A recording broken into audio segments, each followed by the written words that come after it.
স্থানভেদে সমুদ্রপৃষ্ঠ থেকে 0.9 মিটার থেকে 2.2 মিটার উচ্চতায় অবস্থিত সমগ্র পৃথিবীর মধ্যে সর্ববৃহৎ 3টি ম্যানগ্রোভ বনাঞ্চলের মধ্যে অন্যতম 10,000 বর্গ কিলোমিটার এলাকা জুড়ে বঙ্গোপসাগর উপকূলবর্তী গঙ্গা, মেঘনা ও ব্রহ্মপুত্র নদীত্রয়ের অববাহিকার বদ্বীপ এলাকায় অবস্থিত 290টি প্রজাতির পাখি, 120টি প্রজাতির মাছ, 42টি প্রজাতির স্তন্যপায়ী, 35টি প্রজাতির সাপ এবং 8টি প্রজাতির উভচর প্রাণী নিয়ে গঠিত এই সুন্দরবন।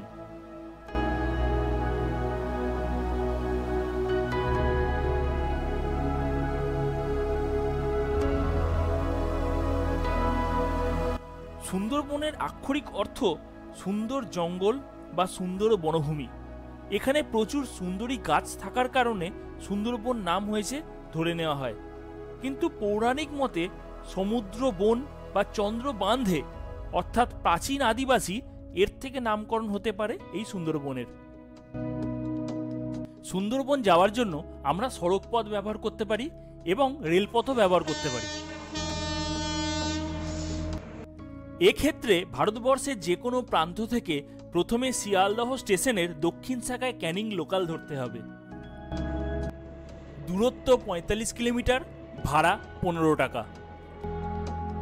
ক্যানিং পৌঁছে আপনার ট্রাভেল এজেন্টের সাথে যোগাযোগের মাধ্যমে অটো করে পৌঁছাতে হবে সোনাখালী ফেরিঘাট, আর এখান থেকেই শুরু হয় সুন্দরবনের যাত্রা। এছাড়া সুন্দরবনের যাত্রা ঝড়খালি, গদখালি, সজনেখালি, গোসাবা থেকেও হতে পারে। আমরা যাত্রা শুরু করব ঝড়খালি থেকে। আপনারা চাইলে নিজেদের প্রাইভেট কারও ইউজ করতে পারেন। এখানে পার্কিং এর ব্যবস্থাও আছে। আমরা 30 জন যাবার কারণে একটা বাস রিজার্ভ করে নিয়েছি। এখন ঘড়িতে রাত 8:50। ছোট বড় সকলের হাত ধরে সুন্দরবনের যাত্রা শুরু করলাম। কচিকাচাদের নিয়ে আনন্দ করতে করতে অবশেষে পৌঁছে গেলাম ঝড়খালিতে। এখন সকাল 4:30 আর আমরা এই সবে ঝড়খালিতে নামলাম। আমাদের সুন্দরবনের যাত্রা এই ঝড়খালি থেকেই শুরু হবে। যেহেতু আমরা অনেকটা পথ বাসে অতিক্রম করে এসেছি, তাই আমরা একটুখানি এই হোটেলে বিশ্রাম নিয়ে আমরা সকাল 8টা নাগাদ আবার সুন্দরবনের জন্য যাত্রা শুরু করব। এটি আমাদের আগামী 2 দিনের জন্য নতুন ঠিকানা।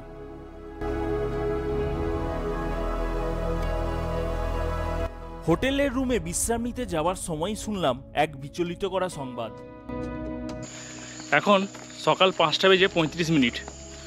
গতকাল এই জেটিঘাটে ধস নামার কারণে আমাদের যেখানে বোট থামবার কথা ছিল বা আমরা যেখান থেকে বোটে উঠবো যেটা কথা ছিল, সেই কথা অনুযায়ী আমাদের বোটে ওঠা হবে না।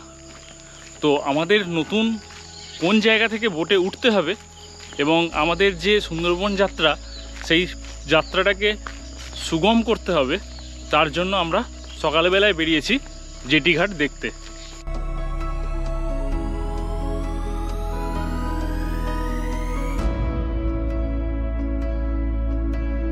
ফেরিঘাটে ধস নামার কারণে জেলা প্রশাসন থেকে ফেরিঘাট যাওয়ার রাস্তা ও রাস্তার 2 ধারে দোকানপাট বন্ধ করে দেওয়া হয়েছে।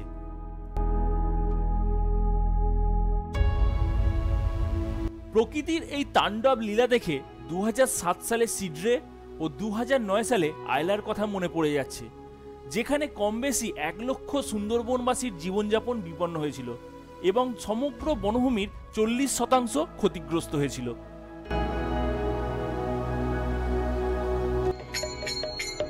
আর সকালবেলা হরিনাম সংকীর্তনের মাধ্যমে কিছুটা বিপত্তি কাটিয়ে অবশেষে এসে পৌঁছালাম যেখান থেকে বোটে উঠব। ফেরিঘাট থেকে কাঠের সাঁকো পেরিয়ে হোটেলে ফেরার পথে এক ব্যক্তির কাছে দেখতে পেলাম সুন্দরবনের কাঁকড়া।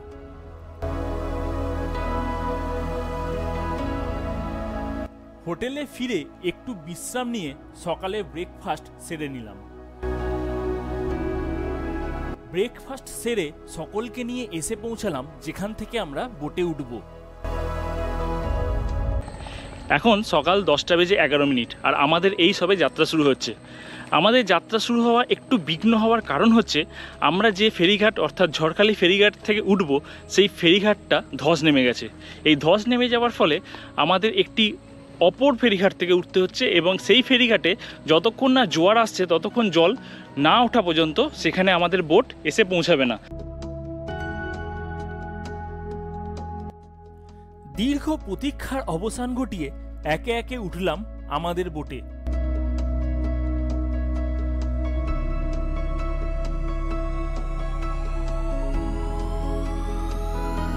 আমাদের প্রথম গন্তব্য দোমাকি ওয়াচ টাওয়ার। এই দোমাকি ওয়াচ টাওয়ার যাওয়ার জন্য প্রথমে ঝড়খালি বনবিভাগ থেকে পারমিশন করিয়ে নিতে হবে। খরচ হবে জনপ্রতি 120 টাকা, বোট 600 টাকা এবং গাইড 600 টাকা। এই দোমাকি ওয়াচ টাওয়ারে এসে উপভোগ করা যাবে ম্যানগ্রোভের মধ্যে দিয়ে 500 মিটার হাঁটা পথ, যা 2003 সালের 7ই জানুয়ারি তৎকালীন বনমন্ত্রী যোগেশ চন্দ্র বর্মন মহাশয় চালু করেন।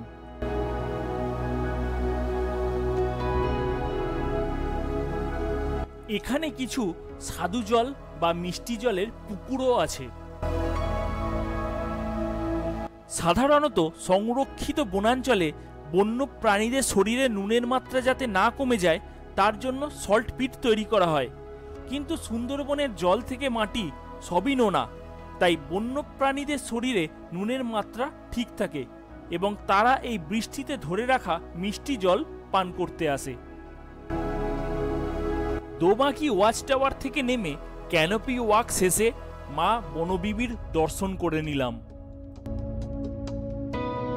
মা বনবিবির দর্শন সেরে বোটে উঠে খুঁজতে বেরিয়ে পড়লাম অনুভূতির তৃপ্তিকে আস্বাদন করতে।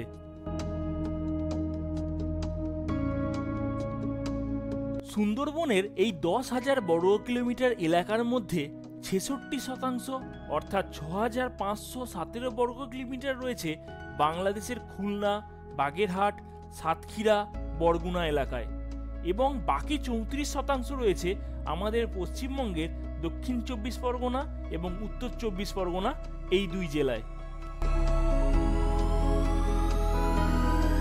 সুন্দরবনে মোট 102টি বদ্বীপের মধ্যে 54টিতে মানুষের বাস, আর ছোট বড় নদী মিলিয়ে মোট 28টি নদী আছে, যার মধ্যে মাদলা, বিদ্যাধরী, সপ্তমুখী, ঠাকুরানী, রায়মঙ্গল এইগুলি উল্লেখযোগ্য।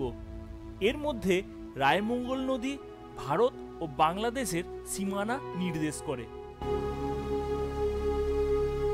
হেরোভাঙা, বিদ্যাধরী, নবাঁকি, মেঠে নদী এই নদীগুলির মিলনস্থল পঞ্চমুখানী নামে পরিচিত। অনাবিল জলরাশির বুকে ভাসতে ভাসতে দুপুরের খাবারটা সেরে নিলাম। দিনের শেষের পর্যায়ে এমন সময় দেখা মিলল এক জলদৈত্যের।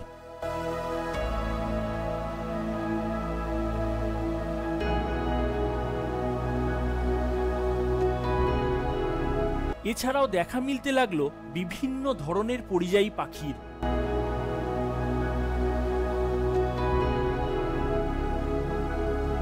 এই সকল বন্যপ্রাণী সংরক্ষণের জন্য 1878 সালে সমগ্র সুন্দরবন এলাকাকে সংরক্ষিত বন হিসেবে ঘোষণা করা হয়।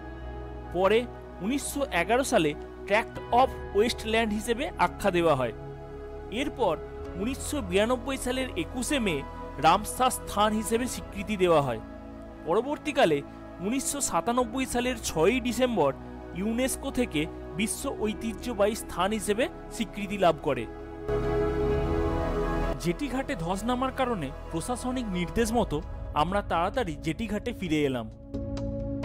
হোটেলে ফিরে একটু বিশ্রাম নিয়ে সন্ধ্যাকালীন নৃত্যানুষ্ঠান ও বিনোদনের মাধ্যমে স্মৃতিতে ধরে রাখার মতো বেশ কিছুটা সময় কাটালাম।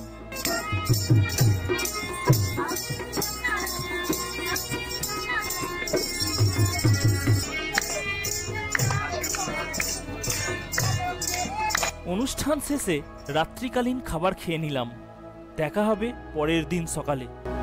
শুভরাত্রি। ভিডিওটি দেখার জন্য ধন্যবাদ।